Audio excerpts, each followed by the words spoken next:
Picture a young society spread across mountains and islands. They faced constant threats from invaders and fought to survive. How did these scattered groups build a great civilization? They created early democracy, made timeless art, and set the base for modern science and thought. This is the story of ancient Greece. A tale of strength, discovery, and a gift that still touches our world today. Ancient Greek civilization lasted more than 1,000 years. That is longer than the entire history of the United States. Stay with us to explore the key moments, important leaders, and major wars that shaped ancient Greece, from the start of democracy to the spread of Greek-inspired culture. Before we begin, if you enjoy learning about ancient Greece, please subscribe for more. Tell us in the comments which part of this story interests you most. The start of ancient Greece. While Egypt and Mesopotamia grew empires, something new began in the Aegean. How did separate farming villages become the start of Western life? The answer is a mix of land-shaped cultural sharing and new ideas. Starting around 2000 BC, ancient Greece began slowly with people settling the mainland and islands around 2000 BCE. Small farming groups formed the base for a future powerful civilization. These early people chose fertile valleys and coasts, good for growing food and fishing. As these groups grew, they talked more with each other and nearby cultures. They shared ideas, tools, and customs, shaping early Greek life.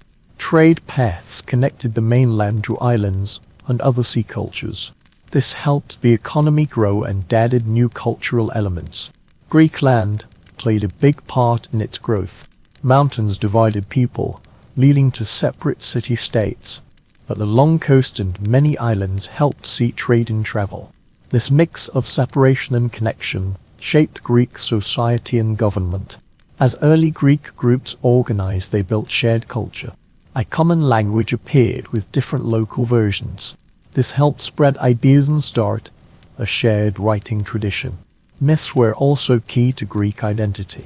They created many gods and heroes with stories explaining nature and life. These myths gave common cultural points and shared values across time. Early Greek society started to form its structure. Families joined into clans into tribes. Leaders arose often based on strength or holy favor. These early groups later became the complex systems of classical Greece. Greek culture grew different from its neighbors. They valued personal greatness and skill called elite. This idea showed in sports contests and philosophy talk. The start of Greek art and building also began here. Simple shapes turned into complex patterns. Early carvings became more lifelike. These steps led to famous art and buildings we know today. By around 1600 BCE, the scene was set for Minoan and Mycenaean times. These advanced Bronze Age cultures built on early Greek foundations. They prepared for the classical Greek civilization to come later, Minoan and Mycenaean civilizations. As Greek civilization took root, two strong cultures appeared. One built large palaces and controlled sea trade. The other was a warrior society remembered in myths. The Minoan and Mycenaean cultures each unique shaped Greek history. They left a lasting mark on the ancient world. The Minoan culture on Crete thrived from about 2700 to 1450 BCE. Named for King Minos, it had great palaces, detailed art, and wide trade. The most famous palace was Knossos, with many floors, good drains, and colorful wall art. Minoan wealth came from sea trade. Their position helped them trade between the Near East, Egypt, and mainland Greece. They sent out olive oil, wine, and fine crafts. They brought in gold, ivory, and copper. This trade brought riches and spread culture around the area. The Minoans used a writing called linear, still not understood today. They seemed peaceful with no city walls and no war art. But this peace ended around 1450 BCE, likely from natural disasters or attacks. As Minoan power faded, another culture rose in mainland Greece. The Mycenaeans, named for Mycenae, lived from about 1600 to 1100 BCE. Unlike the Minoans, they were warriors with strong forts and armies. The Mycenaeans took and changed Minoan culture, including writing. The script linear B was read in the 1950s and showed early Greek. This taught us about their society, rule and economy. Mycenaean life had ranks led by warrior kings in fortress palaces. Buildings like the Lion Gate at Mycenae show the skill and war mindset. They were good metal workers making fine gold items and bronze weapons. Mycenaean culture left a deep mark on Greek stories. Many hero tales later in Greek writing start in Mycenaean times. The famous Trojan War likely has roots in real Mycenaean battles. Both Minoan and Mycenaean cultures fell and collapsed around 1200 BCE. This time the Bronze Age collapse hit Greece and other Eastern Sea cultures. The reasons are unclear, but may include natural problems, invasions, and social trouble. The Greek Dark Ages and city-states. When great cultures fall, dark times often follow, but new light can appear from the darkness. What if the Mycenaean fall led to a key political invention? The Greek Dark Ages set the scene for a big change in how people lived. This change would shape Western civilization. Around 1200 BCE, the strong Mycenaean civilization broke down. Great palaces fell to ruin, writing was lost and people left. This Greek Dark Ages lasted from about 1100 to 800 BCE. It was a time of big change, but also quiet new ideas. As central rule ended, smaller local communities appeared. These groups were based on family ties and shared tribal identity. Leadership moved from palaces to local chiefs and new noble families. The spread of power would affect Greek society for a long time. During this time, Greece had fewer people and less trade. Many areas were empty and long trade paths ended. But this time also brought changes in social order and tools. A key development was learning to work with iron. This metal was harder than bronze, making better tools and weapons. As iron spread, more people could use metal tools. This helped farming grow in specialized craft syncry. Slowly communities recovered and trade paths returned. More farming led to more stability and some wealth. This economic rebound set the stage for a new social form, the polis, or city-state. The polis idea formed in the late Dark Ages. These were separate self-ruled communities around a strong town. Each polis had its own government laws and ways. This new system became the base of Greek political life for years. As the Dark Ages ended, a time of fast cultural growth was set. The archaic period saw strong city-states like Athens and Sparta rise. These polis would shape Greek culture, thought and politics. The Greek Dark Ages were not just decline. They were a time of change, laying the base for classical Greece. The spread of power in city-states allowed experiments in government. The start of democracy in Athens. As city-states grew, one pushed government further than any before. What radical idea that came from Athens that changed rulers and the ruled? The answer is a revolutionary concept, still shaping our world today. The path from kings to democracy in Athens was slow over many years. It started around 1000 BCE, when kings ruled the city. Power later moved to a few rich landowners and oligarchs. This focus of power in few hands caused tension between nobles and common people. By the 602nd BCE, social and money pressures were high. Many Athenians were in debt, slavery, working for rich nobles to pay debts. This system caused wide anger and threatened city stability. Due to this tension, a series of changes began the path to democracy. A first big change came in 621 BCE. Draco, an Athenian lawmaker, made the first written laws. His laws were very harsh, but they started rule by law, not noble choice. The next major reformer was Solon, made archon or head judge in 590. For BCE, he brought measures to ease tensions. He erased debts and freed debt slaves. Solon also changed the political system, making for property classes. He let the lowest class of the TS join the assembly and courts for the first time. Despite these changes, political unrest continued. In 561 BCE, peace, Aristotle took power as a tyrant. Tyrant then did not always mean cruel rule, but holding power outside normal government. His rule and his sons saw more reforms that weakened old noble power. The last push to democracy came with Clytians in 508 BCE. He reorganized Athenian citizens into 10 new tribes. This cut across old family, eyes weakening old nobles. It created a more united Athenian identity. Clytians also made to keep arts of Athenian democracy. The Council of 500 and ostracism. The council with 50 from each tribe set work for the assembly. Ostracism let people vote to send a citizen away for 10 years. This stopped any one person from gaining too much power. These reforms built the base for Athenian democracy. Power moved to the demos, or common people. The assembly open to all male citizens became the main decision place. Citizens could debate, suggest laws and vote on big city issues. Note Athenian democracy was not perfect by today's view. Women, slaves and foreigners could not join politics. But for its time it was a radical change from old rule. The Ionian revolt and what followed. Athens' democratic test was just the start of Greece's effect on history. As Greek influence grew, it would meet another strong civilization. How did a revolt in a far part of the Persian Empire start a major ancient conflict? The story begins around 500 BCE in Ionia on today's Turkey coast. This area held Greek city-states under Persian rule. Though they had some freedom, discontent grew. Ionian Greeks disliked Persian control, wanting the freedom of mainland Greeks. The spark came from an unexpected place. Aristotle, or as the tyrant of Miletus, had his own plans. After failing to take Naxos with Persian help, he was in danger. Fearing Persian punishment, he made a bold move. He quit his role and called for rebellion against Persia. The call spread fast through Ionia.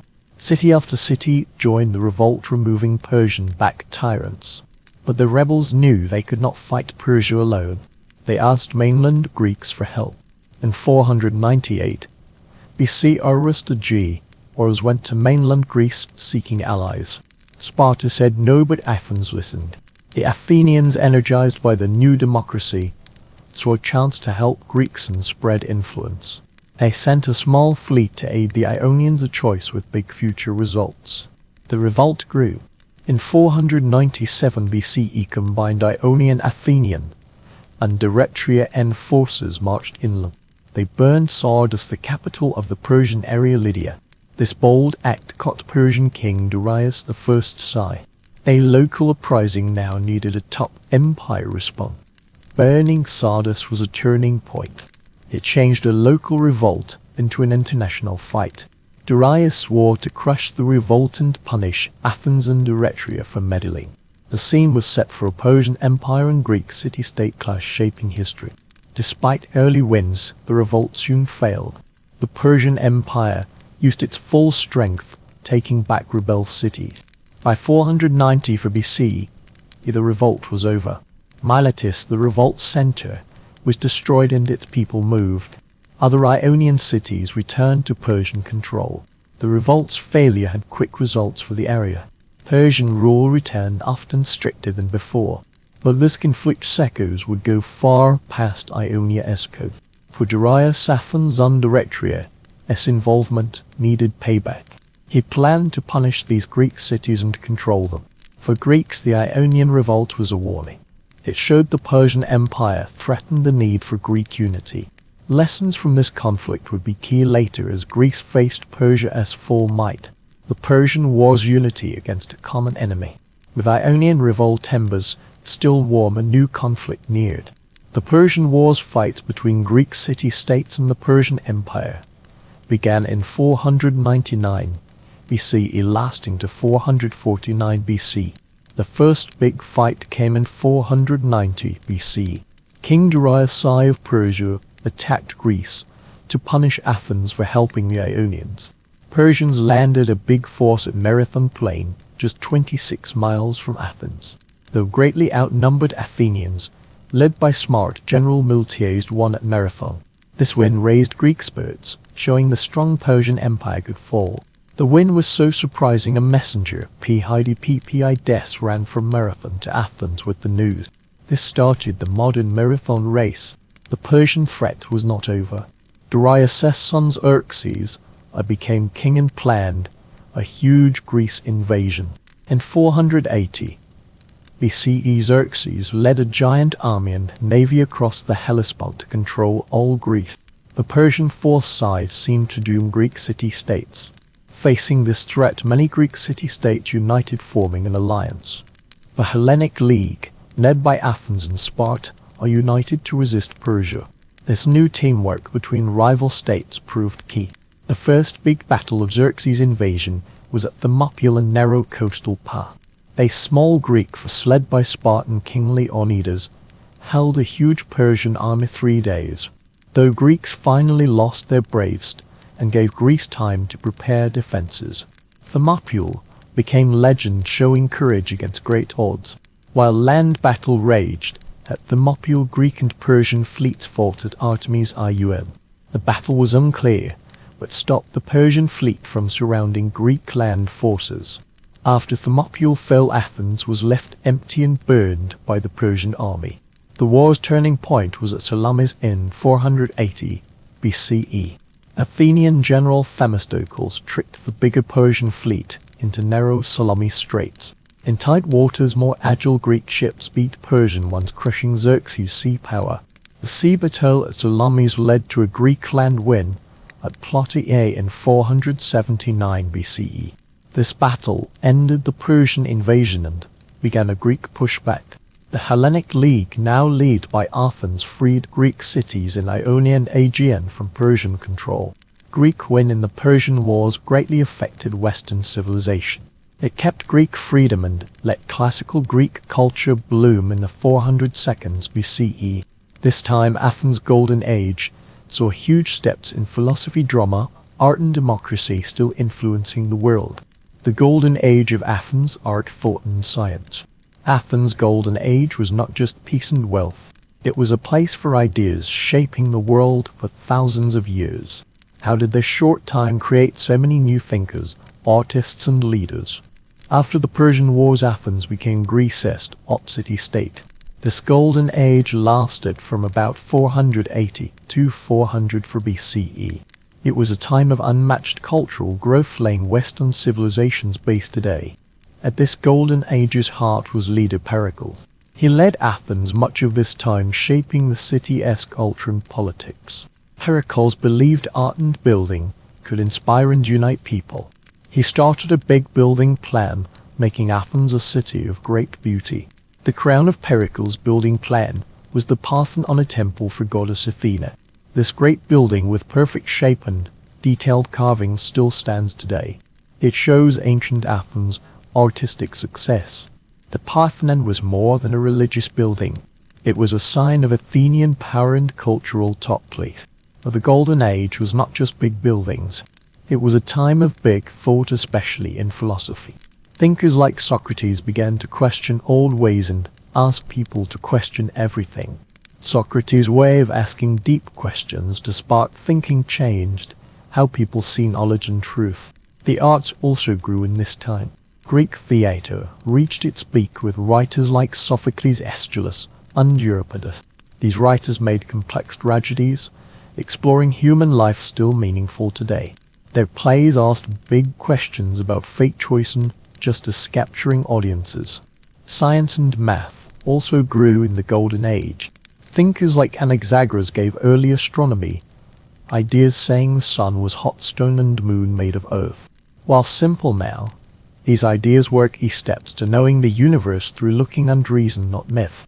Athens' Golden Age also had political new ideas. The democracy that started earlier grew under Pericles. More citizens than ever joined city rule in the assembly and courts. This direct democracy, while not perfect by today's view, was a big change from most ancient rule. But note, this Golden Age's benefits were not equal. Women, slaves and foreigners were mostly out of politics and many cultural events. Athens' well-funding cultural wins came partly from controlling other Greek city-states through the Delian League, some call an empire. Still, Athens' Golden Age effect on Western civilization is huge. Ideas and inventions from this short time shaped philosophy, politics, art, building, writing, and science for centuries. The rise of Sparta and the Peloponnesian War. While Athens grew as a center of art, thought, and democracy, another Greek city-state quietly gained power. Sparta in southern Greece, Peloponnese, had a unique social system valuing military strength most. Unlike Athens' democracy, Sparta had two inherited kings and an elder council. Spartan society was rigid with citizens in three main groups: the Spartiates, or full citizens, the Perioeci, or free non-citizens, and the Helots, or state-owned workers. Spartan life was famously tough, focused on making the best warrior class. Young Spartan boys left their families for hard training called the agoge. This system stressed fitness, discipline, and state loyalty. Spartan girls also trained, though less, to prepare for motherhood and home management, while husbands were at war. As Sparta's military power grew, so did its Greek world influence. The city-state allied with other Peloponnesian states, making a strong bloc, the Peloponnesian League.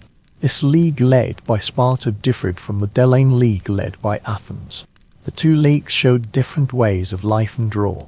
Athens and Sparta, a rivalry, grew as both expanded influence. Athens, rich from its empire and confident in its navy, acted more aggressive to allies and neutral states. Sparta was seen as defending Greek freedom against Athenian control. This idea split, plus money and strategy worries, set a conflict engulfing the Greek world. The spark starting the Peloponnesian War came in 431 BCE. Sparta and allies, said Athens, broke the 30 Years' Peace Treaty. The direct cause was a fight involving Corinth. The Spartan ally and courtier were seeking Athenian protection. But deeper reasons were fear and distrust built for decades. The war that followed was different from past Greek conflicts. It lasted 27 years with open fights and uneasy breaks. The conflict was not just army fights, but a struggle between two life ways. Athens used its strong navy and Pericles' plan, avoiding big battles but using sea power to attack Spartan land. Sparta, with its strong land army, wanted direct fights, and Athens, ally revolts. A key war event was the Sicilian expedition for 115 to 415 to 413 BCE. Athens, bold from early wins and pushed by leaders like Alcibiades, attacked Sicily big. This overreach failed badly. Athenian forces were destroyed, hurting Athens' military power and pride for good.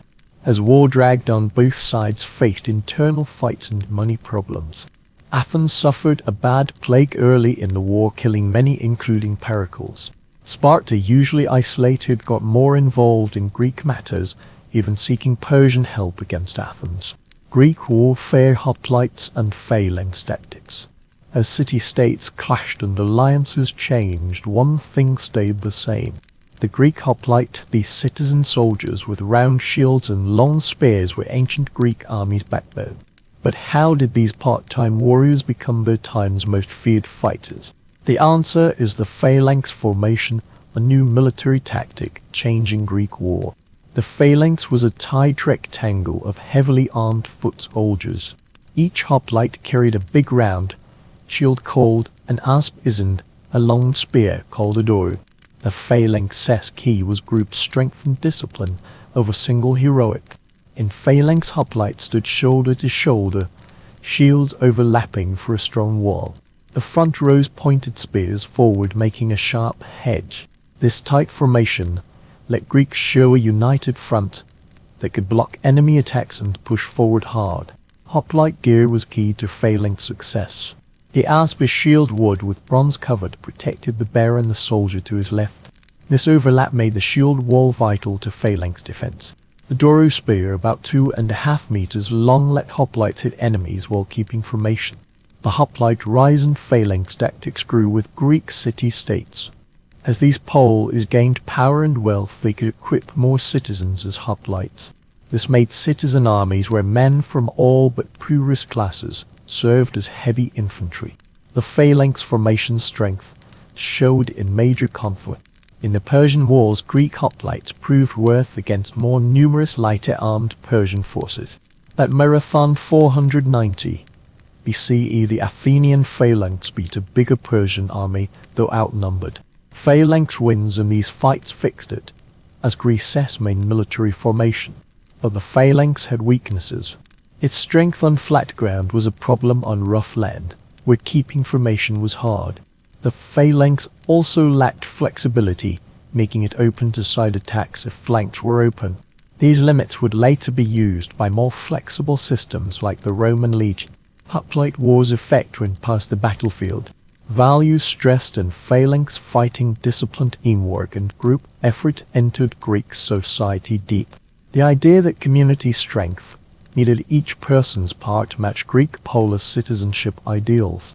Hoplite war training also mattered in Greek education and culture. Physical fitness was valued. Young men kept their bodies ready for military service. This focus on physical skill helped Greek athletic traditions like the Olympic Games, the Delian League and Athenian control. While Greek city-states trained for war and sport, Athens worked a different muscle. How did a simple defense pact become an empire, changing ancient Greece's face? The Delian League's story shows a change even Athenians might not have seen coming. The Delian League began in 478 BCE after the Persian Wars. Greek city-states, still wary of Persian attack, wanted united defense against future invasion. Athens, with its strong navy and good location, became this alliance's natural leader. The League's treasury was on sacred Delos Island, giving the alliance its name. First, the Delian League worked as a fairly equal partnership. Member states gave ships or money to the Common Defense Fund. The League's early years had successful fights against Persian-held lands in the Aegean and Dacian Minor. These wins secured Greek interest and spread League influence. But over time, the Delian League changed. Athens, using its leader position, started controlling allies more. The change came in 450 for BCE, when the League's treasury moved from Delos to Athens. This move, said for safety, showed Athens' growing power over the alliance. Athens began using League resources for its own interests. Money from member states paid not just for defense, but for Athens' building projects. The Parthenon, that classic Greek building symbol, was partly paid with League funds. Using shared resources for Athens' glory angered allies. Athenians also meddled more in League members' internal affairs. They set up democratic governments in some cities, replacing oligarchies or tyrannies. While this matched Athenian ideals, affected city-states often saw it as unwanted force. Athens also stopped members leaving the League using force to keep the alliance. As Athens tightened control, the Delian League became an Athenian empire. Member states, once joining freely, now obeyed Athenian rule. Money they gave seemed more like tax than defense help. Some city-states, like Naxos and Thasos, tried to leave, but were forced back. This power shift had big money effects. Athens used League control to lead trade routes and set monopolies. The Athenian silver coin, the Owl tetradrachm, became the Aegean's main money. This money power fueled Athens' ability to show power through the region. Athenian control through the Delian League greatly affected Greek culture and society. Athens' wealth and power drew artists, thinkers, and learned people from all over Greece. This talent group helped Athenian culture bloom in its golden age. The city became a learning and art center, making works influencing Western civilization for thousands of years. But Athens' control also planted future conflict seeds. Other strong Greek city-states, especially Sparta, saw Athens' growing power with worry. Anger from controlled allies and rival power, fear led to the Peloponnesian War, a conflict reshaping the Greek world. The thinkers Socrates, Plato, and Aristotle. While political tensions grew across Greece, a revolution happened on Athens' streets. It started with a simple question, but ended shaping Western thought for thousands of years. Who were these mind rebels and how did their ideas last through time? The story starts with Socrates, a man walking Athens streets, asking questions, challenging knowledge and morality bases. Born about 470 BCE, Socrates was not a typical thinker. He wrote no books, gave no lectures. Instead, he talked with anyone willing, using a question method. called the Socratic method. This way aimed to show weaknesses in beliefs and encourage deep thinking. Socrates' effect was deep, but also made enemy. His constant questioning of authority and old values led to his trial and death in 399 BCE. Charges corrupting youth and disrespect for gods. But even dead Socrates' effect on philosophy just began. One of Socrates' famous students was Plato. Born to a rich Athens family, about 428 BCE, Plato was deeply moved by his teacher's death. He started the academy often called the West's first higher learning place. The academy became a mind activity center for nearly 900 years. Plato's philosophy works, often written as talks with Socrates as main person, explored many topics. His most famous work, The Republic, looked at justice, the perfect state, and the thinker's role in society. Plato believed perfect abstract forms existed beyond the physical world we see. This theory of forms would long affect Western philosophy and religion. But Plato's most famous student took Greek philosophy another way. Aristotle, born 380 BC, came to Athens to study at Plato's academy at 17. He stayed nearly 20 years, first as student, then teacher.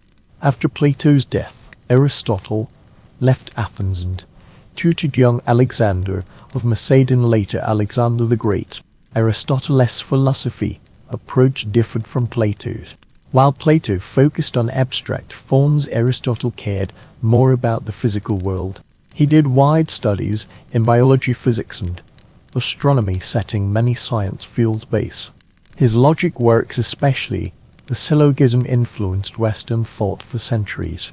In ethics and politics, Aristotle and the golden mean, finding balance between extremes. His work, Politics, explored government forms and their strengths and weaknesses.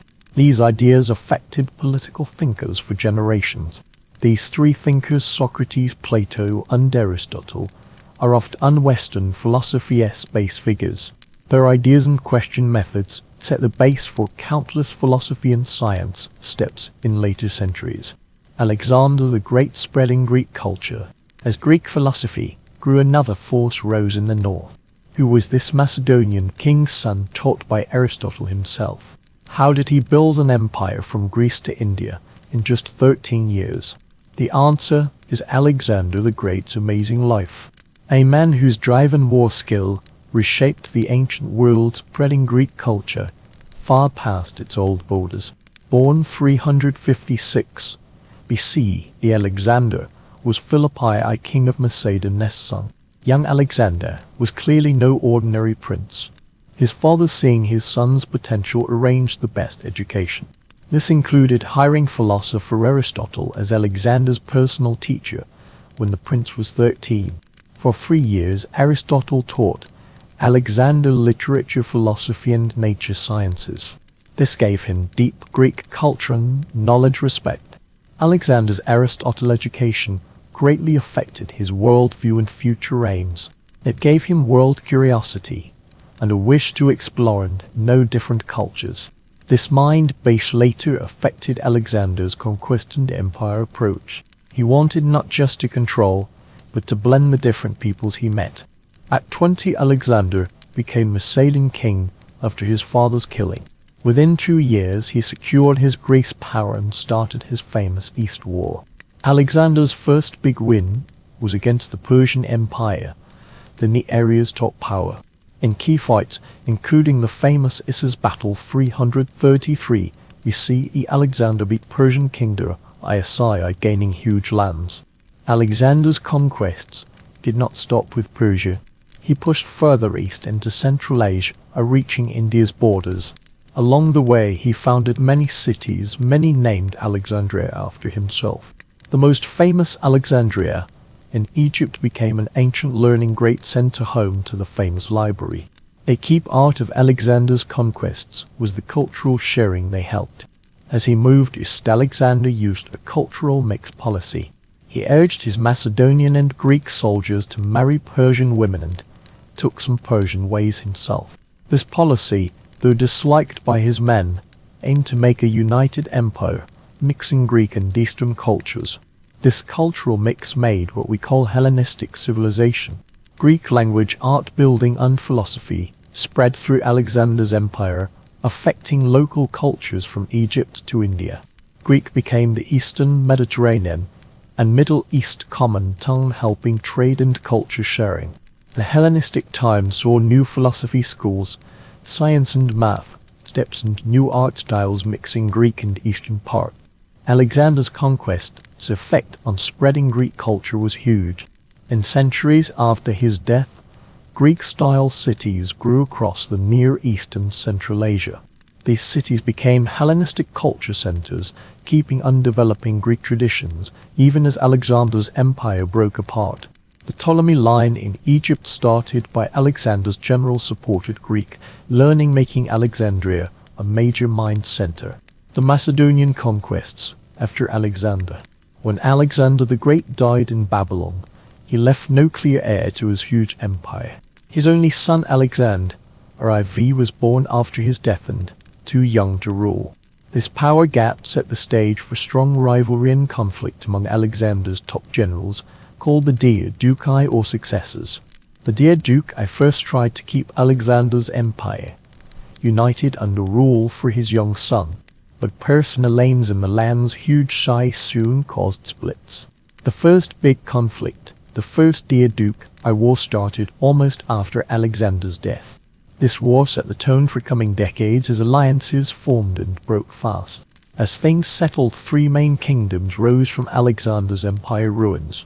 In Egypt, Ptolemy, one of Alexander's close friends, started the Ptolemaic kingdom.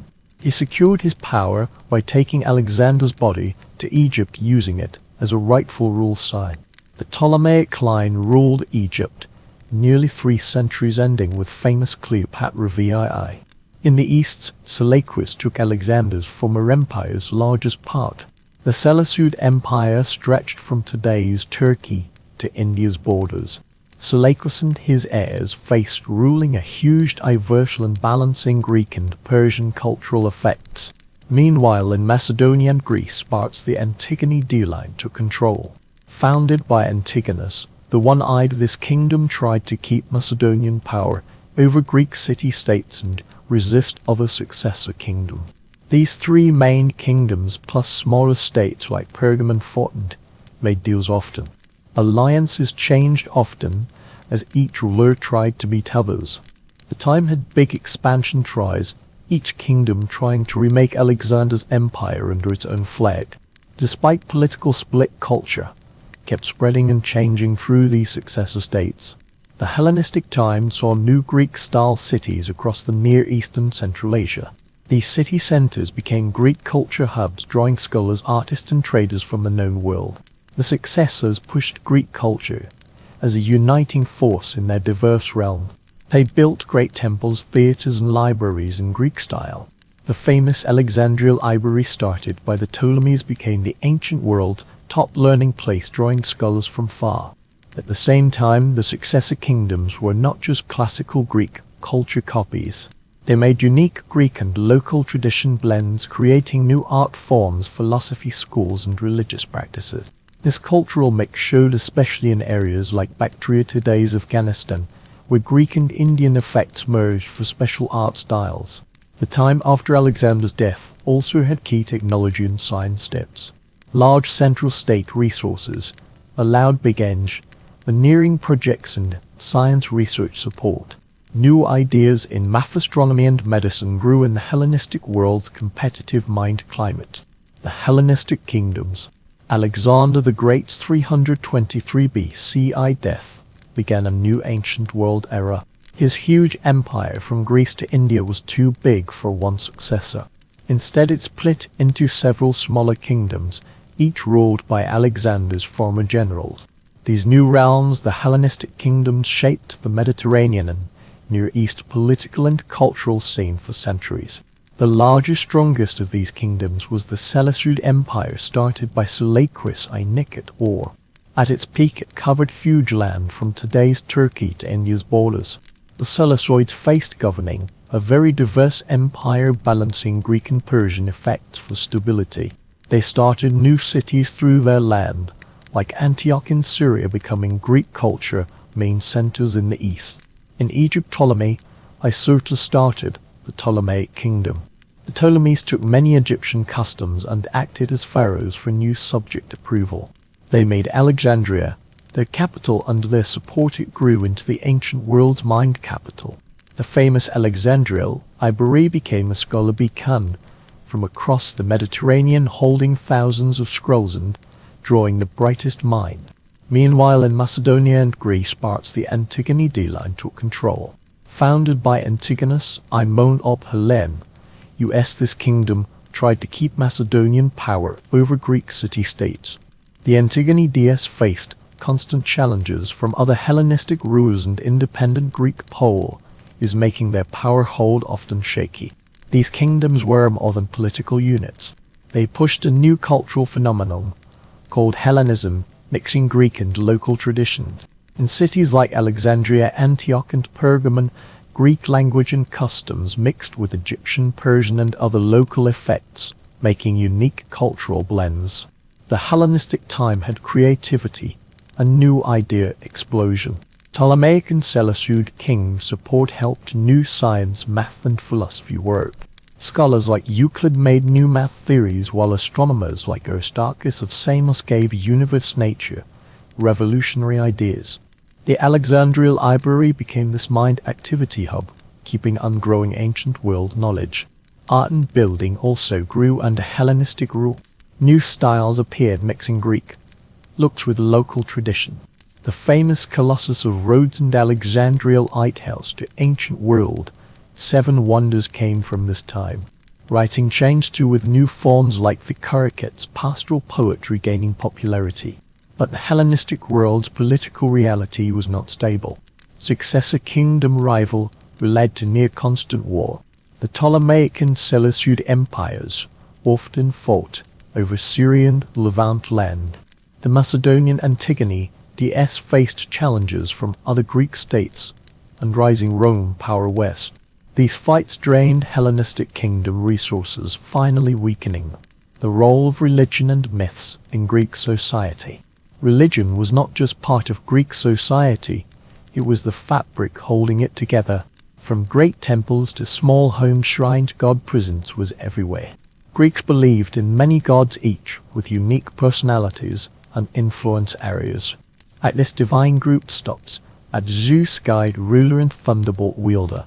His siblings and children made other main Olympian gods, including Athena, wisdom and war goddess, Poseidon, sea god, and Apollo, prophecy and sun god. These gods were not distant figures but active human affair participants. Greeks believed gods could step into their lives for good or bad, and much religious practice in to get God favor or avoid God anger. This led to a complex ritual and sacrifice system, a daily life keep art. Even simple acts like planting crops or sailing had prayers and gifts to right gods. Festivals greatly mattered in Greek religious life. These were not just celebration times, but key religious events strengthening community and God bond. The Panathenea in Athens, for example, was a great festival honoring the city's protector, goddess Athena. It included processions, sacrifices, sports contests, and a new robe for the goddess statue gift. Such festivals were also key social and political events, uniting all society levels. One key Greek religion aspect was oracles' role.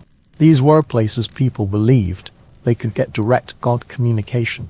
The most famous was the Delphi oracle for Apollo. People from all over Greece went to Delphi asking oracle advice on personal choices to state matters. A Pythia priestess serving as Apollo mouthpiece gave them clear answers, often greatly affecting political and war decisions. Greek myths were more than fun stories. These myths served many key Greek society functions. They explained natural events like season changes or earthquake causes. They also gave behavior models, both good and bad. Heroes like Heracles showed strength and skill, while Odysseus showed smart thinking. Tragic fates like Oedipus gave warning tales. These myths were deep in Greek education and culture. Children learned about gods and heroes through stories, poetry, and art. Homer's great epics, the Iliad and the Odyssey, were not just writing masterpieces, but also cultural and religious knowledge sources. Artists took myth inspiration, making sculptures, paintings, and pottery, decorating temples, homes, and public spaces. Greek drama, tragedy, comedy, and theatre. As Greek art spread across the ancient world, a new creative force rose in Athens' heart. Imagine a place where gods and humans shared the stage, where laughter and tears flowed free, and where deep human existence questions explored before thousands. Welcome to drama's birthplace. Greek drama origins trace to religious festivals, especially those for Dionysus, wine and celebration god. These festivals, called Dionysia, were a great celebration and ritual times. Over time, these religious events became more structured shows, giving what we now know as theatre. Tragedy was Greek drama's first form. It grew from the Dithyramb, a group song for Dionysus. First tragedies were likely simple, with a chorus telling a story.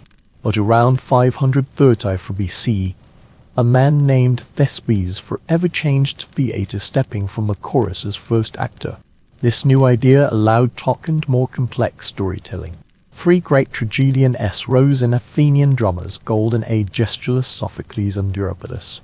Aeschylus, often called tragedy's father, brought the second actor, allowing more dynamic stage interactions.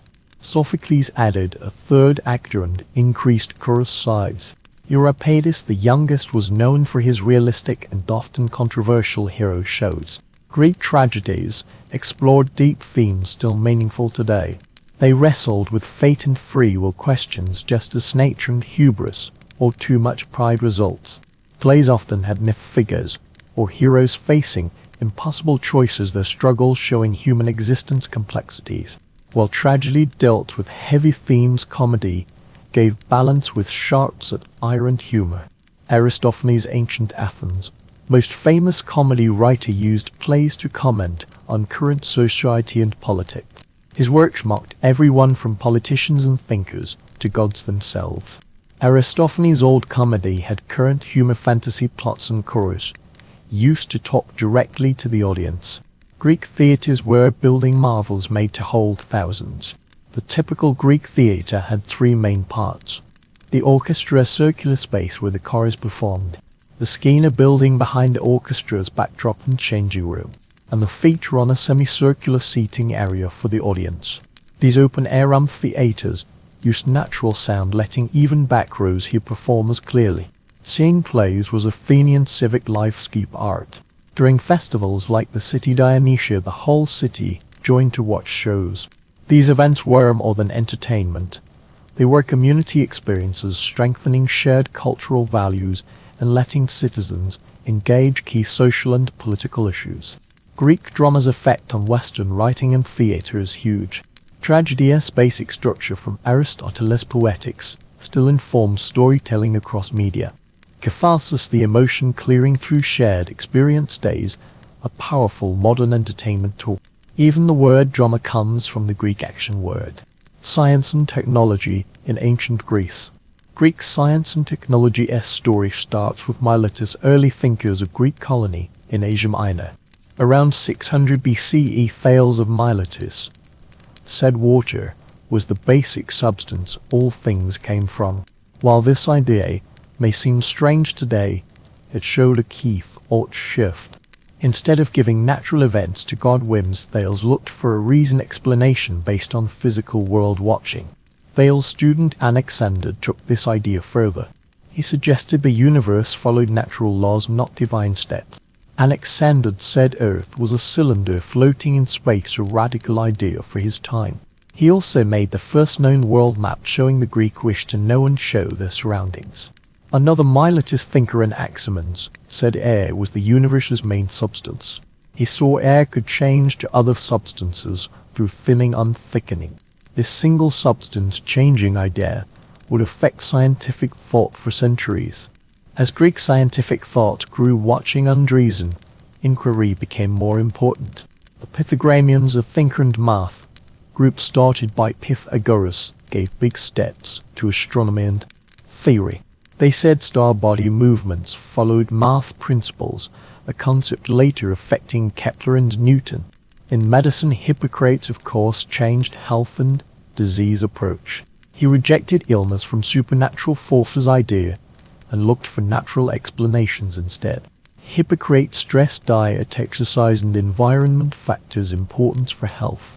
His ethics rules, the Hippocratic Oath, still affect medical ethics today.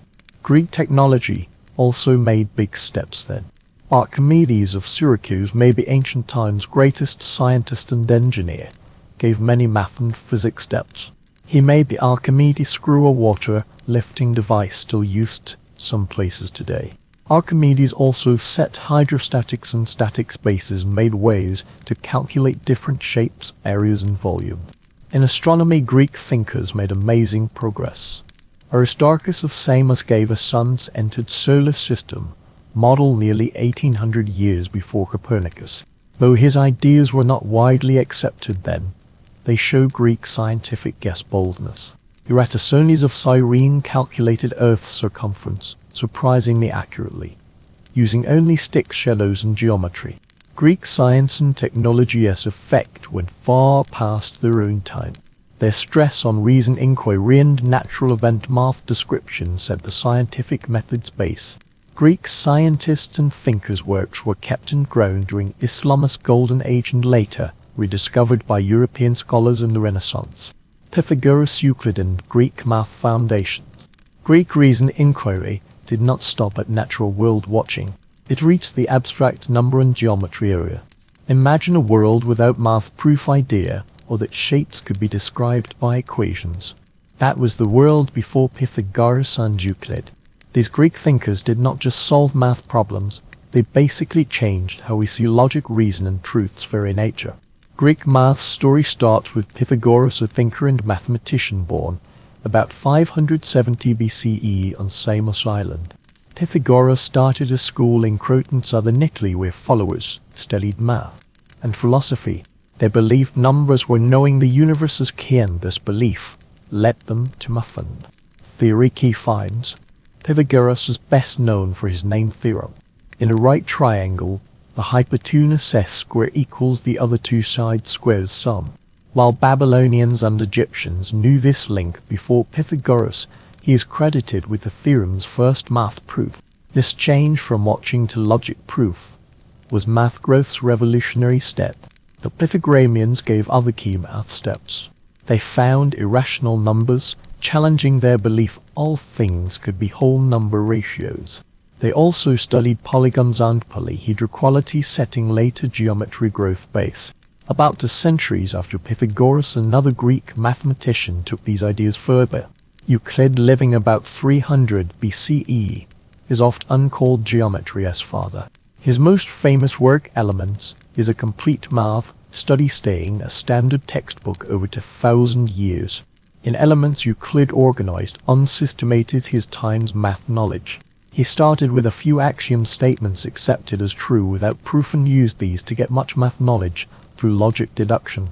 This axiom method became math reason's standard and affected fields far beyond math. Euclid's work covered plane geometry, number theory, and three-dimensional geometry. He proved prime numbers are endless, made a way to find a number's greatest common divisor, now called the Euclidean algorithm, and showed how to make a regular pentagon with only compass and straight edge. Greek math's effect went far past their own time and culture. Roman engineers used Greek geometry in their building projects. During Islam's Golden Age, scholars translated and grew Greek math texts, keeping and growing this knowledge. When these works were rediscovered in Europe during the Renaissance, they sparked math and science inquiry revival. Greek math ideas still shape our world today. Math proof concept from Greeks is all modern math and computer sciences based. Euclidean geometry is still taught in schools and used in architecture to computer graphics fields. Even the Pythagorean theorem finds users in unexpected places like GPS, system distance calculations. The Olympic Games and Greek sports. The Olympic Games story starts 776 BC. in a sacred grove called Olympia for Zeus god king. These games were not just a sports event, but a religious festival every 3 years to honor Zeus. The Olympics so mattered they measured time in ancient Greece. The 4 years between games were called an Olympiad. Sports greatly mattered in Greek culture. Greeks believed in a rite meaning excellence or virtue. They saw physical fitness in sports, skill as this ideals keep art. Training the body was thought as important as training the mind. This idea gave the gymnasium a place for both physical and mind growth. The Olympic Games had many events showing the Greek stress on physical excellence. The most respected event was the stadium race, about 200-meter sprint. Other events included longer foot races, wrestling, boxing, and the pancration, a harsh wrestling and boxing mix. There were also events with military uses like javelin, throw, discus throw, and long jump. One most spectacular event was the chariot race in a special arena called the Hippodrome. Despite hard competition, the Olympic Games united the Greek world. During games a sacred truce was called. All city-state fighting stopped, letting athletes and watchers travel safely to Olympia. This truce, called the Iche area, was a strong Greek unity symbol passing political splits, often troubling the area. The Olympics were not ancient Greece's only major sports contest. There were 3 other Pan-Hellenic games: the Pythian Games at Delphi, the Nemean Games at Nemean, and the Isthmian Games near Corinth. With the Olympics, these 4 festivals made a game circuit every 2 years. Athletes traveled city to city competing for glory and honor. Winning these games brought great respect. Victors were celebrated as heroes in home cities. They often got free meals for life and had statues made for them. The prize itself was simply an olive leaf crown for the Olympics or laurel for the Pythian Games. This stress on symbolic, not material rewards highlights the Greek focus on honor and excellence. The ancient Olympic Games gift goes far past their original run, ending 393 CE, when Roman Emperor Theodosius opened them. The international sports contest idea of promoting peace and unity lived. In 1896, the Olympic Games returned, starting the modern Olympic movement. Trade, economy, and Greek colonization. Greek trade and colonization story starts 8th century BC. During the Archaic period, this was Greek city-states' great change and expansion time.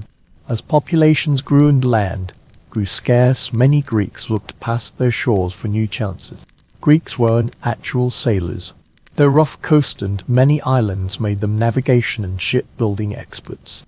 This sea skill plus their business spirit led to a huge Mediterranean and Black Sea trade network. Greek ships carried olive oil, wine, and fine pottery to distant shores, returning with grain, precious metals, and far-off land, exotic goods. But trade alone did not satisfy Greek expansion wish. They started colonies, permanent foreign land settlements, keeping close mother city ties. These colonies served many purposes. They gave extra population outlets, secured valuable resource access, and made new Greek goods markets. From Black Sea coast to southern Italy and Sicily, from North Africa to southern France, Greek colonies dotted coastline. One most famous Greek colonies was Massalia, today's Wassail in France. Founded about 600 BC by Phocaea settlers, Massalia became a thriving trade center, acting as Greek goods to gold gateway. Another key colony area was Magna Graecia, or Greater Greece, in southern Italy and Sicily.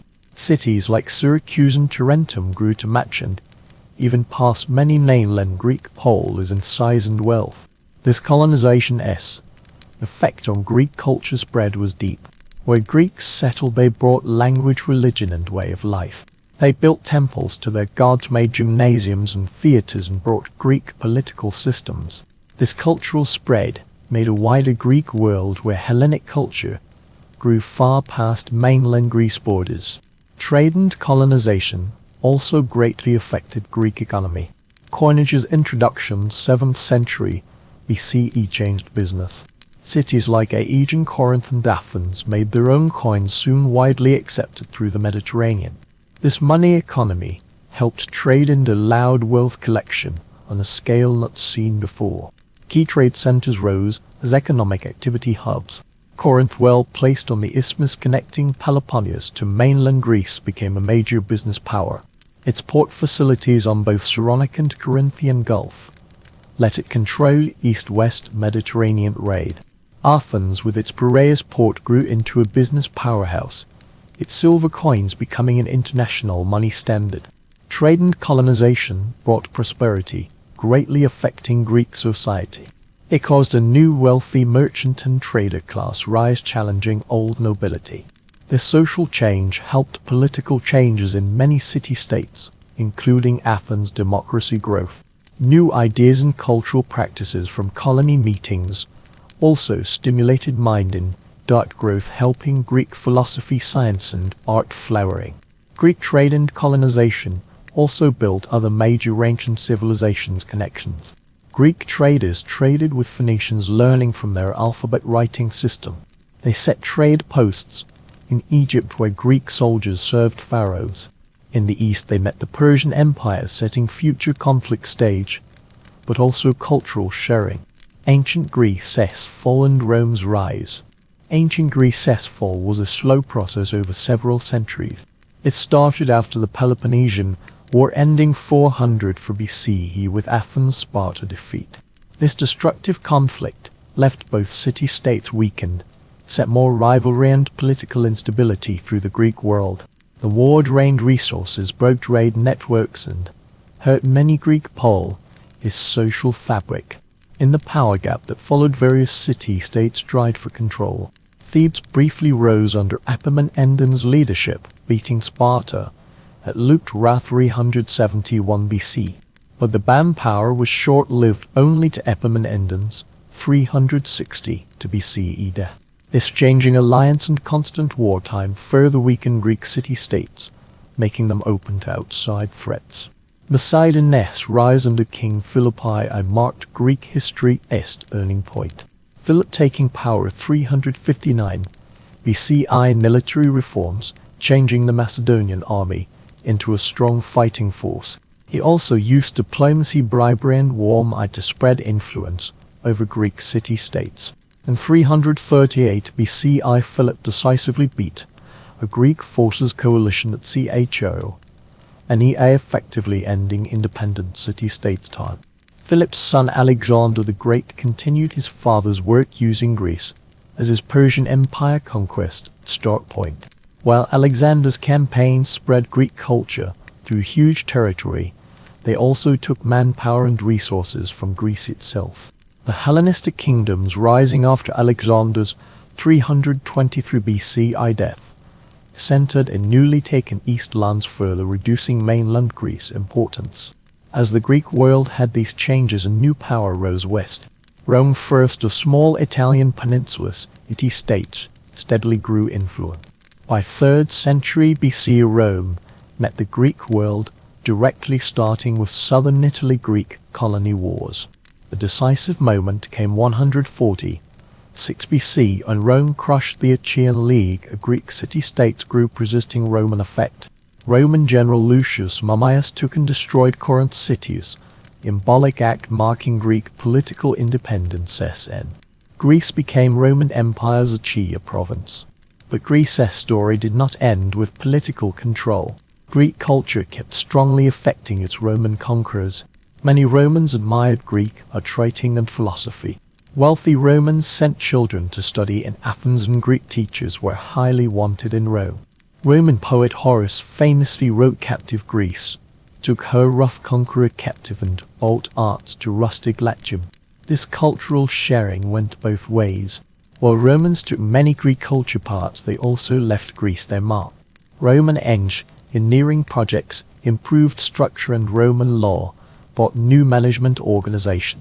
The Pax Romana, the Roman rules long peace, let Greek mind and art traditions keep growing. In many ways, Roman conquest kept Greek culture, even if ending Greek political self-rule. Romans saw themselves as Greek civilization heirs and protectors. They copied Greek art, adapted Greek building styles, untranslated Greek writing. Roman emperors like Hadrian were Phil-Hellenist Greek culture lovers supporting Greek cities and institutions. Legacy ancient Greece's effect on modern civilization.